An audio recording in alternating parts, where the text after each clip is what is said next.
Hello everyone, అందరికీ నమస్కారం అండి. ఈరోజు పొట్లకాయ కూర ఏ విధంగా ఉండాలో చూపిస్తాను. చాలా ఈజీగా ఉంటుంది, అలాగే టేస్టీగా ఉంటుంది. ఎప్పుడు తినలేని వాళ్ళు కూడా లొట్టలు వేసుకొని తినేస్తారండి.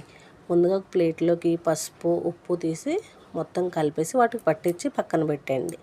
అవి పక్కన పెట్టిన తర్వాత ఉల్లిపాయలు కట్ చేసేసుకుని పచ్చిమిర్చి అయిపోయినాక మనం పక్కన పెట్టుకున్న పొట్లకాయ ముక్కల్ని శుభ్రంగా నీళ్ళతో కడుక్కొని కోసేసుకుందాం. కళాయి హీట్ అయిన తర్వాత ఆయిల్ పోసుకొని అందులో ముందుగా ఉల్లిపాయ పచ్చిమిరపకాయ వేసేసి బాగా మగ్గించుకోవాలండి. అవి గోల్డెన్ బ్రౌన్ షేడ్ వచ్చిన తర్వాత మనం ముందుగా కట్ చేసి పెట్టుకున్నాం కదా, ఆ పొట్లకాయ ముక్కలు అందులో వేసేసి మూత పెట్టి మగ్గించుకోవాలండి. పొట్లకాయ కూర అంటే కొంచెం స్మెల్ డిఫరెంట్గా ఉంటుంది కదా, అది తెలియకుండా ఉండడం కోసం ఒక కప్పుడు పచ్చిశనగపప్పు 4 గంటల సేపు నీళ్లు వేసి నానబెట్టుకున్నానండి. ఆ నానబెట్టుకున్న పప్పుని నీళ్ళతో పాటు అందులో వేసేసి అంతా ఒకసారి శుభ్రంగా కలిపేసుకున్నాను. మూత పెట్టి మగ్గించుకున్నాను. ఈ విధంగా అయిన తర్వాత ఒకసారి మళ్ళీ గరిటెతో కలుపుకొని దానిలో కాస్త పసుపు అలాగే చిటికెడు కారం, ఎక్కువ అవసరం లేదండి, కొంచెం అయితే సరిపోతుంది. ఎందుకంటే ఇందులో నేను ఆల్రెడీ పచ్చిమిర్చి వేసాను కాబట్టి సరిపోతుంది.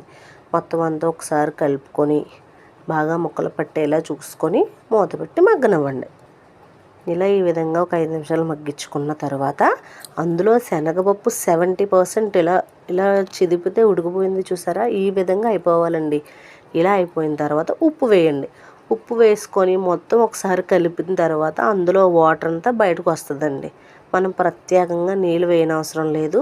మీరు గమనిస్తే అక్కడ వాటర్ పైకి తేలుతుంది. అందులో వాటర్ అంతా ఇంకిపోయిన తర్వాత పోపు పెట్టేసుకోండి. ఇక్కడ కనిపిస్తున్నవన్నీ శనగపప్పు, మినపప్పు, ఆవాలు, జీలకర్ర, వెల్లుల్లి వేసి బాగా వేయించుకొని అప్పుడు కరివేపాకు, ఎండుమిర్చి వేసి అవి కూడా వేగిపోయినాక ఈ మిశ్రమాన్ని ఇందాక మనం కలిపి పెట్టుకున్న పొట్లకాయ దాంట్లో వేసేసి ఒక్కసారి మొత్తం అంతా కలిపేసుకొని చివరగా కాస్త కొత్తిమీర జల్లి మూత పెట్టి ఒక 5 నిమిషాల పాటు మగ్గించండి. కూర దింపేసే ముందు ఒక పచ్చి కొబ్బరికాయ, ఒక పెచ్చి అయితే సరిపోద్దండి, లోపలిది మొత్తం తురిమేసుకొని ఆ తురుముని పచ్చి కొబ్బరి అందులో వేసేసి కలుపుకుంటే ఉంటుందండి.